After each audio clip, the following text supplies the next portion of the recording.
قبض میں ہجم بڑھ جانے والی ادویہ مثلاً آٹے کی بھوسی، بغیر شنا آٹا کھائیں۔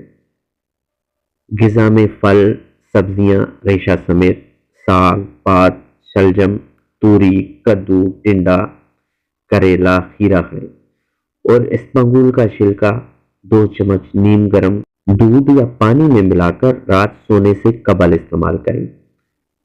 اگر آنتوں کی حرکت سست ہو تو ہڑ سیاہ کے مربے کا استعمال مفید ہے۔